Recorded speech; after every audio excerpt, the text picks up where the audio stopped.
자, 이제 우리는 언택트로 다시 돌아가야 되나 아니면 컨택트의 매수 기회를 삼아야 되나 여러 가지 고민이 많이 되는 그런 시장 환경인 것 같습니다. 과연 어떤 전략을 세우는 것이 가장 좋을 것인지 오늘 이 분과 함께 자세하게 이야기 나눠보겠습니다.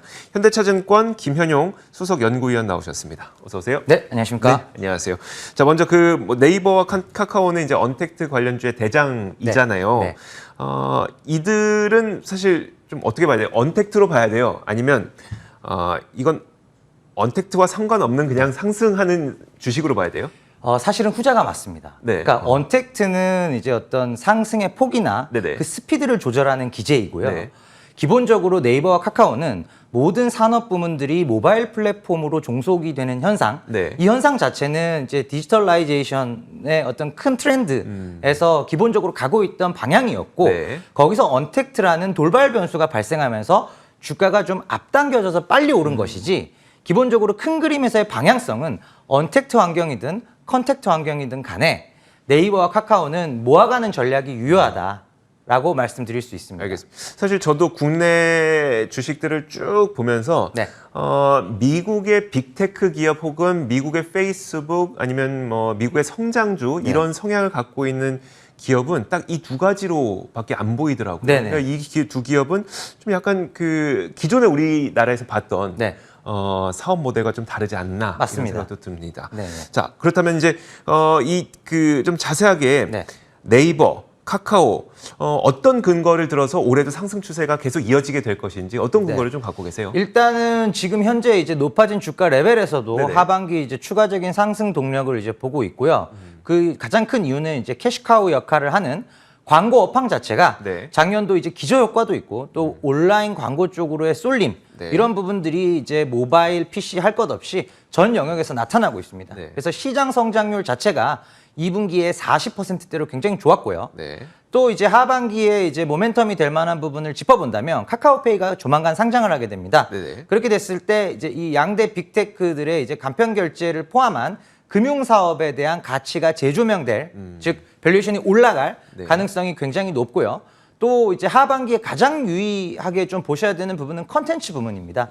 상반기 때 네이버도 카카오도 많은 컨텐츠 부분에서의 M&A 딜들을 해왔는데 그런 부분들에 대한 이제 결실 그리고 네이버 웹툰 또는 이제 카카오 엔터테인먼트가 4분기부터는 이제 상장 절차에 돌입을 하게 됩니다. 네. 그래서 이런 부분들이 전반적으로 이제 큰 모멘텀에 해당한다. 그렇게 보고 있어서 네이버 카카오는 하반기에도 현재 주가 레벨에서도 추가적인 상승을 충분히 노릴 만한 그런 펀더멘탈입니다.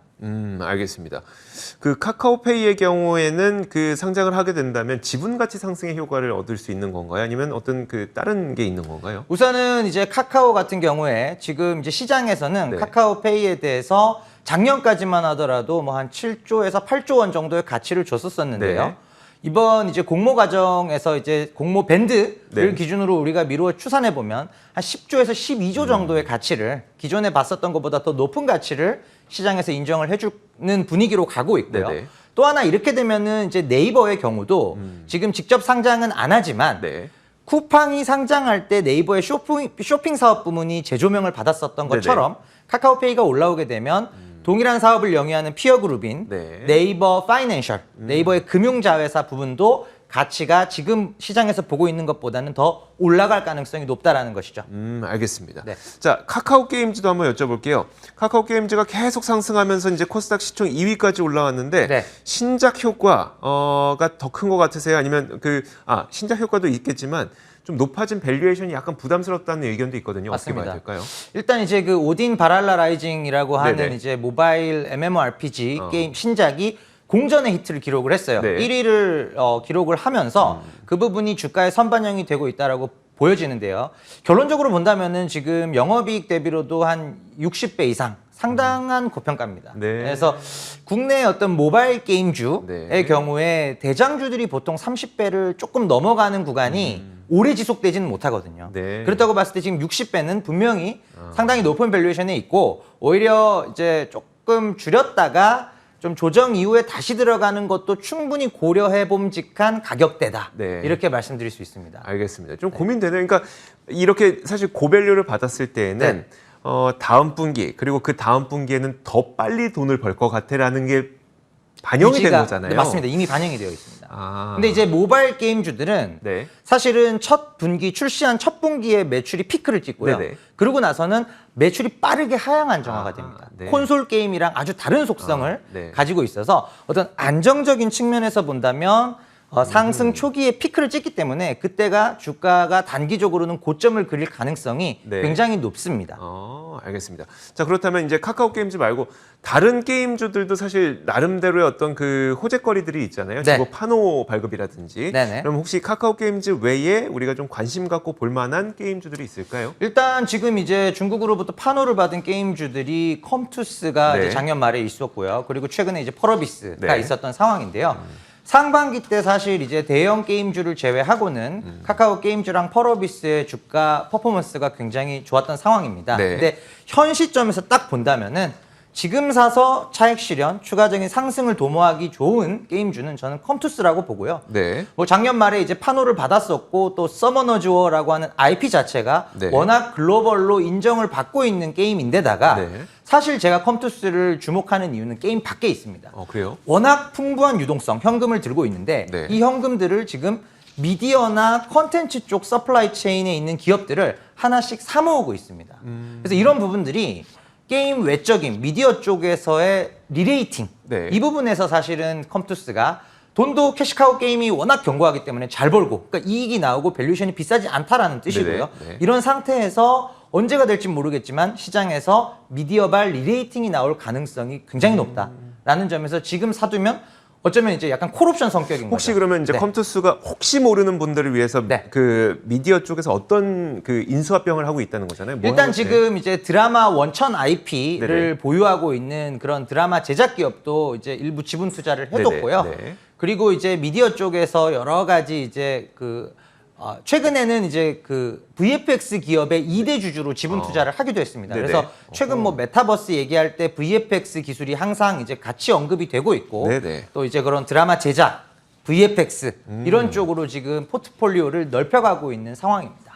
알겠습니다. 저희가 카카오 그리고 카카오 게임즈 여기에서 연장선상의 게임 그 다른 게임 기업들까지 살펴봤는데 네. 네이버는 이렇게 자세히가 안 봐서 네. 네이버에 대해서는 좀 어떻게 보고 계신지를 근거를 좀 말씀해 주세요. 일단 네이버 같은 경우에는 네네. 지금 하반기 뭐 인터넷 종목은 카카오 네이버 둘 다 좋게 보고 있지만 네네. 상반기 때는 카카오가 더 잘 달려왔고요. 네. 네이버가 하반기에는 그래도 카카오 대비로도 조금 더 잘 달려가지 않을까. 네. 결국은 둘 다 같이 가는 그림인데 네. 현 시점에서 한 6개월 정도 투자 시계로 보면 네이버를 조금 더 좋게 보고 있습니다. 그건 왜 그럴까요? 그 이유는 일단은 지금 2분기 시장 데이터를 보더라도 네. 2분기 시장 상승률이 한 40% 정도 전년 동기 대비 기저효과로 강하게 튀어 올랐는데 네. 네이버의 광고 매출이 카페나 밴드 쪽에 들어가는 성과형 광고 매출이 폭발적으로 증가를 하면서 네네. 시장 성장률을 크게 상회하고 있고요. 또 하나 이제 3분기나 4분기경에 보셔야 되는 크게 두 가지 이벤트가 뭐냐면 네네. 제가 컨텐츠 쪽을 계속 강조드렸는데 통합 위버스, 하이브와 네이버의 합작 플랫폼인 네. 통합 위버스가 연내에 론칭이 됩니다. 즉 K-팝 쪽에서 모멘텀이 있고 웹툰은 네. 원래 잘하지 않습니까? 네네. 그래서 K-팝 쪽에서 모멘텀이 하나가 있는 것이고 또 하나 본다면은 지금 제페토라는 네네. 플랫폼 이제 많이들 아실 텐데 네네. 여기가 컨텐츠가 고도화됩니다. 아마도 이제 게임 쪽 컨텐츠들이 강하게 보강이 되면서 네. 지금은 이제 여성분들 위주로 K-팝 컨텐츠를 즐기는 유저들이 많이 접속을 하고 있다면 네. 게임 플랫폼이 부가가 되게 되면 이제는 남성 유저들까지 같이 오게 되기 때문에 로블록스와 같은 제페토를 우리 한국 기업이 가지고 있고 네. 그 트래픽 그 플랫폼 자체가 이제 고도화되는 과정에서 조단위 밸류를 인정받을 수 있을 것이다. 이렇게 예상을 하고 있습니다. 이 중에서 돈 제일 잘 버는 사업은 온라인 광고죠. 맞습니다.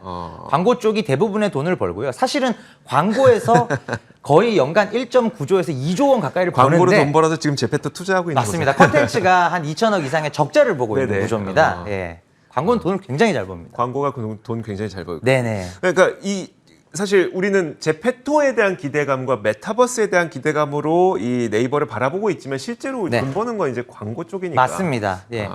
광고 시장 계속 좋을 것 같으세요? 원래? 광고 시장은 이제 올해는 최소한 전년도 기저효과만 보더라도 네네. 좋은 상황이고요. 지금 우리나라 전체 광고 시장에서 50% 정도, 그러니까 45% 정도가 디지털 광고로 바뀌어 있습니다. 네네. 즉 와. 아직 55%가 디지털화 되지 않은 부분이 남아있다라는 점에서 네이버, 카카오, 또 뭐 페이스북, 유튜브 이렇게 4개의 기업이 그렇죠. 한국 온라인 광고 시장을 그냥 4등분하고 있거든요. 꽉 장악하고 네네. 있거든요. 이 4개 기업들은 온라인 광고 매출은 계속 좋을 수밖에 없는 상황입니다. 알겠습니다.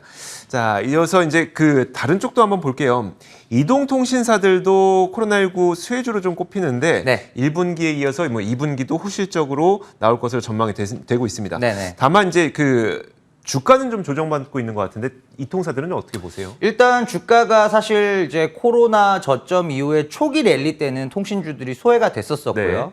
그러다가 이제 가파르게 오른 뒤에 지금 한 사실 조정이라고는 하지만 5% 내외인 것 같아요. 그래서 네네. 기간 조정의 성격을 띠고 있다라고 말씀을 드릴 수가 있고 그런 상황에서 지금 2분기 실적도 힘을 빼고 즉 마케팅은 좀 효율적으로 하고 있는 상황에서 네. 5G를 얼리 어답터 분들을 위주로 사실 보급은 또 꾸준하게 되고 있거든요. 네네. 이런 부분에서 2분기 실적도 좋은 상황이고 또 하나 이제 투자자들의 어떤 리레이팅 측면에서 본다면 SK텔레콤과 KT를 중심으로 말뿐만이 아닌 실질적 의미의 탈통신이 이루어지고 있습니다. 탈통신이요? 예. 그래서 통신주지만 통신 밖으로 나가는 SK텔레콤 같은 경우 생각을 해보시면 네. 11번가와 같은 온라인 쇼핑 사업들 그렇죠. 그리고 네. 티맵 모빌리티 같은 그런 온라인 그 라이드 헤일링이라고 그렇죠. 하죠. 차량 네. 호출 서비스 네. 이런 것들이 사실은 또 웨이브나 플로우와 같이 맞아요. 예, 영상 OTT나 음원 플랫폼 같은 것들이 다 SK텔레콤의 자회사들입니다. 네, 네. 그만큼 통신 밖으로 많이 나가고 있기 때문에 여기서 종합적인 이제 리레이팅, 밸류에이션이 올라가는 그림이 나오고 있었고 또 인적 분할로 인한 이제 거래 정지가 이제 4분기 중에 있을 예정인데 네네. 그 한 달간의 거래 정지 이후에는 2개로 쪼개져서 거래가 됩니다. 상장이 따로 됩니다. 네. 그래서 통신 사업 따로 그리고 통신 외 사업이 분리돼서 이제 상장이 될 예정이기 때문에 어허. 그쪽으로 굉장히 좀 쏠릴 것으로 SKT 인베스트먼트라는 가칭을 지금 가져가고 있는 신설법인인데요. 이쪽으로의 선취매 수요가 집중될 것으로 보여집니다. 아, 참 많이 갈리겠는데요? 네, 맞습니다. 많이 갈리겠네. 많이 갈릴 수밖에 없죠. 네. 근데 저는 이제 SK텔레콤을 지금 사야 된다. 네네. 또는 지금 사도 좋다라고 그렇죠. 말씀드리는 이유가 두 개 다 받는 거잖아요. 맞습니다. 네. 두 개 다 받는 거고 또 현재 시가총액에 함의되어 있는 네네. 그 가치들을 구분해서 보면은 통신 쪽도 네. 거래 재개 이후에 손해가 날 가능성은 제한적이에요. 일단 배당을 5%를 줍니다. 아. 예, 시가총액 네네. 보유하고 계신 포트폴리오 대비 5% 정도는 배당으로 회수가 가능한 상황이기 때문에 주가의 급락은 없을 것으로 이제 보고 있는 상황이고 네. 반대로 신설법인 쪽은 지금 말씀드렸던 11번가, 티맵 모빌리티, 네. 그러니까 즉 우티 택시 뭐 이런 것들 다 여기 들어가 있거든요. 네네. 모든 게 여기 들어가 있습니다. 플로, 웨이브, 원스토어. 예, 그래서 이 신설법인 쪽이 거래 재개 이후에는 뭐 용수철처럼 튀어오를 가능성이 굉장히 높아 보인다. 아, 그럼 라는 그 것이죠. 사실 마지막으로 KT나 LG는 좀 그럼 약간 상대적으로 미진할 수 있잖아요. 그래서 사실은 이제 SK텔레콤을 저는 통신주 중에 가장 선호하고요. 네네. KT까지는 괜찮게 보고 있습니다. 왜냐하면 KT도 아직 SK텔레콤만큼의 가시적인 성과는 없지만 네네.